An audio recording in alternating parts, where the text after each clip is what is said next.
جو کہ اللہ تعالیٰ کے حکم پر اپنے بیٹے حضرت اسماعیل اور ان کی والدہ اماں ہاجرہ کو مکہ مکرمہ میں چھوڑتے ہیں۔ حضرت ابراہیم علیہ السلام کی جو آبائی زبان تھی وہ تھی عجمی یا فارسی جسے بولتے ہیں، اور مکہ والے میں جو رہتے تھے وہ قحطان کی نسل کے لوگ رہ رہے تھے۔ قحطان کا ایک قبیلہ تھا جرہم، قحطان کا ایک بیٹا تھا جرہم، اس کی نسل سے جو لوگ تھے وہ مکہ کے آس پاس وہاں پہ رہ رہے تھے۔ تو جو ہے حضرت اسماعیل علیہ السلام جو ہے ان سے عربی سیکھتے ہیں اور آگے جو ہے وہ عربی کو ایز زبان استعمال کرتے ہیں۔ تو حضرت اسماعیل علیہ السلام کی عمر جب 15 سال کی ہوتی ہے تو اماں ہاجرہ کی وفات ہوتی ہے۔ اماں ہاجرہ کی وفات کے بعد حضرت اسماعیل علیہ السلام جو ہے وہ واپس ملک شام کی طرف ہجرت کرنے کا ارادہ کرتے ہیں۔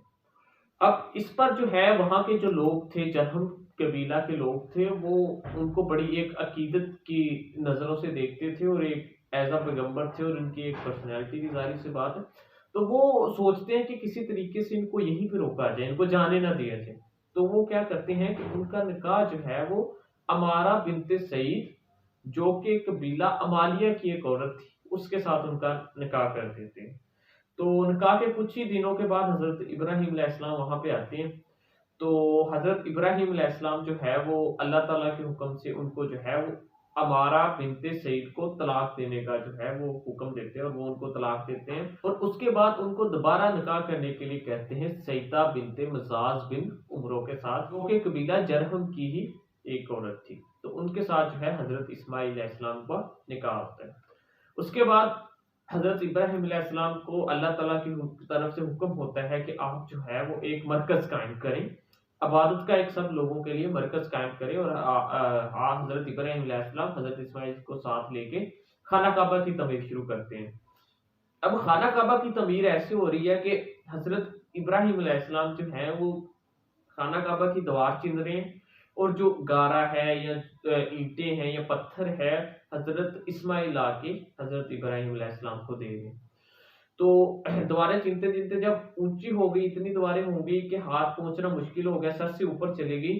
تو اس پر حضرت ابراہیم علیہ السلام کہتے ہیں حضرت اسماعیل سے کہ کچھ نیچے کی رکھنے کے لیے لے کے آؤ، تو حضرت اس پر حضرت اسماعیل علیہ السلام حضرت جبرائیل علیہ السلام کی رہنمائی میں ایک پتھر لے کے آتے ہیں، اور اس پہ کھڑے ہو کے حضرت ابراہیم علیہ السلام باقی کا تعمیر کا کام مکمل کرتے ہیں، اور اس پتھر کو آج ہم مقام ابراہیم کے نام سے جانتے ہیں۔ تو جب خانہ کعبہ کی تعمیر مکمل ہو جاتی ہے تو خانہ کعبہ میں حضرت ابراہیم علیہ السلام مقام رکن ڈیسائیڈ کرنے کا فیصلہ کرتے ہیں۔ مقام رکن سے مراد ہوتا ہے کہ ڈائریکشن، کہ آپ نے کس طرف منہ کر کے عبادت کرنی ہے۔ تو اس کے لیے وہ حضرت اسماعیل علیہ السلام کو حکم دیتے ہیں کہ آپ کو یہ پتھر ڈھونڈ کے لاؤ۔ تو حضرت اسماعیل علیہ السلام حضرت جبرائیل علیہ السلام کی رہنمائی میں صفا اور مروہ کے درمیان ایک جبل ہے جسے جبل بوقبیس کے نام سے جانا جاتا ہے، تو وہاں سے ایک پتھر لے کے آتے ہیں جس کو آج ہم حجرہ اسود کے نام سے جانتے ہیں۔ تو وہ حجرہ اسود حضرت ابراہیم علیہ السلام خانہ کعبہ کے جنوبی مغربی حصے میں جو ہے وہ نصب کرتے ہیں، اور ایک ڈائریکشن اس کی کرتے ہیں کہ اس طرف منہ کر کے آپ لوگوں نے اس میں جتنی عبادت ہے باقی چیزیں کرتی ہیں۔ تو اس کے بعد جو ہے وہ باقاعدہ طور پر حج کا سلسلہ شروع ہوتا ہے، خانہ کعبہ کی تعمیر مکمل ہوتی ہے، حضرت ابراہیم علیہ السلام جو ہے واپس ملک شام چلے جاتے ہیں، اور ہر سال بعد حج کے موقع پر واپس آتے ہیں اور حج کرتے ہیں خانہ کعبہ کا، اور پھر سے واپس چلے جاتے ہیں۔ یعنی کہ حج کی جو باقاعدہ رسم تھی وہ حضرت ابراہیم علیہ السلام نے اپنے دور میں سٹارٹ کر دی۔ حضرت اسماعیل علیہ السلام جو ہے اس کے بعد وہاں پہ مکہ میں رہ کے اپنی زندگی گزارتے ہیں، اور توریت کے مطابق ان کی جو زندگی ہے وہ 135 سال کی عمر میں جو ہے وہ وفات پاتے ہیں۔ جب حضرت اسماعیل علیہ السلام وفات پاتے ہیں تو ان کے 12 بیٹے تھے ان کی وفات کے وقت، اور انہی کے ایک بیٹے جس کا نام کداد ہے، ان کی نسل سے جو ہے وہ ایک لڑکا پیدا ہوتا ہے آگے چل کے عدنان، جسے سے آگے پوری ایک نسل چلتی ہے بنو عدنان۔ اور اس کے بعد یہ پورا کا پورا شجرہ نسب آپ دیکھیں تو یہ پورا کا پورا چلتا ہے، نسل در نسل چلتی ہیں اور چیزیں آگے بڑھتی ہیں، اور آہستہ آہستہ جو ہے وہ یہی وہ لوگ تھے جنہوں نے بعد میں لڑائی ہوئی ان کے قحطان کے قبائل سے، اور قحطان کے قبائل نے جو ہے وہ مکہ چھوڑا اور وہ دور جزیرۃ العرب کے باقی علاقوں میں جا کے آباد ہوئے، اور مکہ مکرمہ کی جو باقاعدہ طور پہ اختیارات تھے اور ساری چیزیں تھی وہ بنو عدنان کے پاس آ گئی، اور یہ جو ہے حضرت اسماعیل علیہ السلام کی نسل کے پاس جو ہے پورا اختیار آ گیا، سمپل ورڈز میں۔ تو بنو عدنان سے یہ نسل چلتی ہے آگے۔ بنو عدنان کے شجرہ نسب دیکھیں تو اس میں جو ہے وہ اس کے بعد ربیہ اور مزر دو ایسے قبائل تھے جو عزت اور شہرت میں جو ہے وہ سب سے اعلیٰ سمجھے جاتے تھے، اور ان کی بات مانی جاتی تھی، اور ان کو سرداری کا رتبہ جو ہے وہ حاصل ہوا۔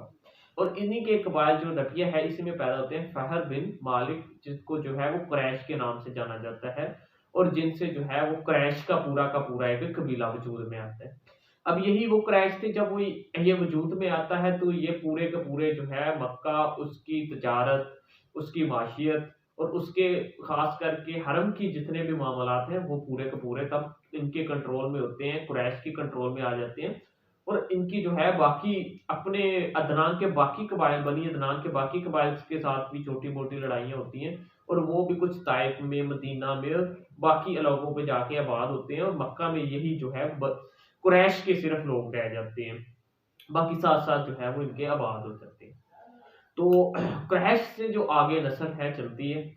تو اب اگر قریش کی بات کی جائے تو قریش کے دو بیٹے تھے، ایک تھا غالب اور حارث۔ اب حارث کی نسل میں سے جو ہے وہ ابو عبیدہ بن خراج آتے ہیں، جو کہ قریش کی نسل میں سے تھے۔ غالب کے بعد لوئی، لوئی کے بعد کعب۔ اب کعب کے جو ہے وہ تین آگے بیٹے ہیں، حسیس، حسیس کی نسل میں سے جو ہے وہ حضرت ابو بکر صدیق رضی اللہ تعالیٰ عنہ تھے، اور عدی جو تھا اس کی نسل میں سے حضرت عمر فاروق رضی اللہ تعالیٰ، اور امرا جو تھا اس کے بعد میں جو ہے تین بیٹے ہوتے ہیں، کلاب، بنو تمیم اور یکتا۔ اب بنو تمیم جو تھے وہ بی بی آمنہ، عبد الرحمن بن عوف، سعد بن وقاص، یہ بنی تمیم میں سے قریش کے قبیلوں میں سے تھے۔ اس کے علاوہ جو ہے بختہ کو دیکھا جائے تو بنو مخزوم جو تھے وہ بھی انہی کی نسل میں سے تھے۔ اب کلاب کے بعد جو ہے اس کے دو بیٹے ہیں آگے، بنو زہرہ اور کسی بن کلاب۔ اب یہ کسی بن کلاب جو ہے وہ بڑے امپورٹنٹ کا، اہمیت کا حامل شخص تھا، یہی وہ پہلا جو ہے باقاعدہ طور پر بادشاہ بنا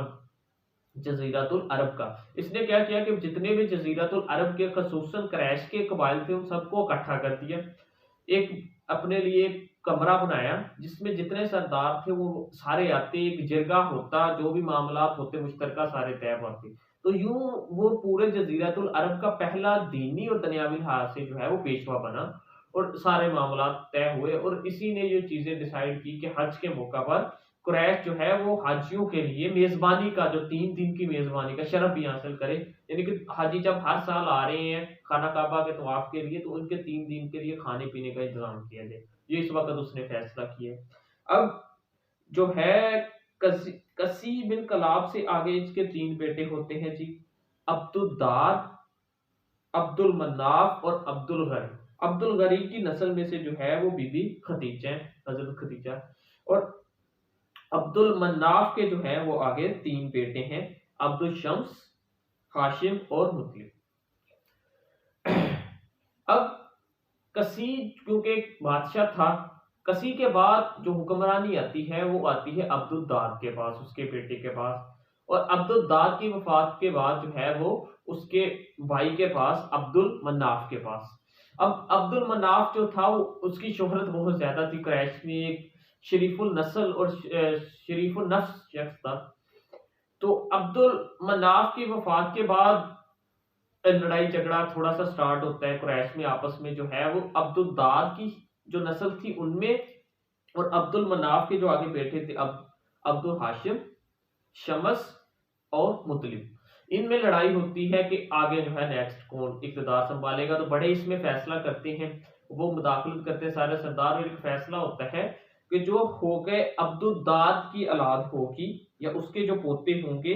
ان کے پاس جو انتظامات ہوں گے اس میں فوجی انتظام، ملک کے فوجی انتظامات، کعبہ کی حفاظت، اور باقی جو ہے یعنی کہ حفاظت کے ریلیٹڈ جتنی چیزیں ہیں وہ دیکھیں گے۔ اور جو عبد المناف کی نسل میں سے جو ہیں وہ عبد الشمس ہیں، ان کے ذمہ یہ لگایا گیا، یعنی کہ عبد المناف کی نسل کے یہ حصہ آیا کہ وہ آب رسانی حج کے موقع پر، اس کے علاوہ چندہ اور ٹیکس کی وصولی، جو چندہ اور ٹیکس لگایا گیا تاکہ چندہ یوں کہنے کہ جو 3 دن کا خرچہ تھا اور باقی چیزوں حکومتی معاملات تھے ان کو ٹیکس لگایا گیا تاکہ